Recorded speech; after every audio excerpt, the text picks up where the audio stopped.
हर कोई ये जानना चाहता है कि अगर देश में अभी चुनाव हुए तो बिहार में क्या स्थिति होगी, किस पार्टी के पास कितनी सीटें जाएंगी, क्योंकि बिहार का राजनीतिक समीकरण बदल गया है। एक बार फिर से नीतीश कुमार एनडीए के साथ चले गए। ऐसी परिस्थिति में क्या नीतीश कुमार के साथ पिछली बार की तरह बीजेपी को या यूं कहें कि एनडीए को 40 में से 39 सीटें आएंगी क्या?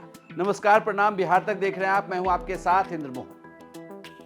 इंडिया टुडे देश का मिजाज, जो सी वोटर का मिजाज के नतीजे आए हैं, ये चौंकाने वाले हैं। बिहार में अगर अभी की बात करें तो अगर आज के दिन चुनाव हुआ तो इस चुनाव में एनडीए को 32 सीटें आ सकती हैं, जबकि इंडिया गठबंधन के खाते में 8 सीटें जा सकती हैं। वहीं अदर्स के खाते में 0 सीटें जाएंगी। कुल मिलाकर देखा जाए तो इसे आप ऐसे समझिए कि 2019 के चुनाव में जिस एनडीए के पास 39 सीटें थी, जिसमें से 17 सीटें बीजेपी के पास, 16 सीटें जेडीयू के पास, 6 सीटें एलजेपी के पास, वो एनडीए की सीटें अब कम हो जाएगी।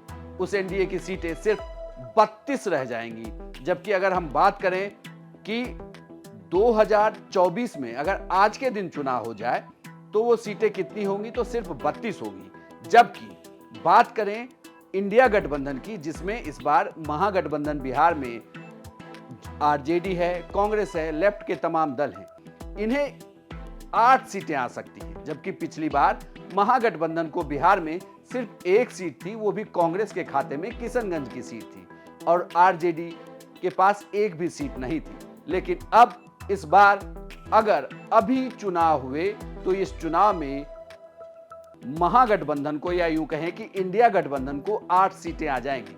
कुल मिलाकर देखा जाए तो ये नतीजे चौंकाने वाले हैं। इंडिया टुडे देश का मिजाज सी वोटर ये कहता है कि अगर देश में आज चुनाव हुए और जिस तरीके से नीतीश कुमार बीजेपी के साथ आए हैं, इससे वहां पर एनडीए 2019 जैसा प्रदर्शन करती हुई नहीं दिखेगी। क्योंकि भले ही नीतीश कुमार बीजेपी के साथ आ गए हों, लेकिन यहां पर तेजस्वी यादव और राहुल गांधी के साथ को भी लोग पसंद कर रहे हैं। तभी इंडिया गठबंधन को बिहार में 8 सीटें आने की बात कही जा रही है। कुल मिलाकर देखा जाए तो इंडिया गठबंधन के लिए बिहार में ये बहुत बड़ी बढ़त है। जहां पर सीटें सिमटकर 1 रह गई थी और आरजेडी के खाते में 1 भी सीट नहीं थी, उस राज्य में इंडिया गठबंधन 8 सीटें ला सकता है, और जबकि एनडीए को 7 सीटों का वहां नुकसान हो सकता है। अगर एनडीए को 7 सीटों का नुकसान होगा तो यह देखना बड़ा दिलचस्प होता है कि बीजेपी की सीटें कम होंगी, या जेडीयू की सीटें कम होगी, या एलजेपी की सीटें कम हो जाएंगी। आपको यह जानकारी कैसी लगी हमें कमेंट बॉक्स में लिखकर जरूर बताएं। साथ ही इंडिया टुडे देश का मिजाज सी वोटर सर्वे के रिपोर्ट को देखने के लिए आप बिहार तक को देखते रहें। धन्यवाद।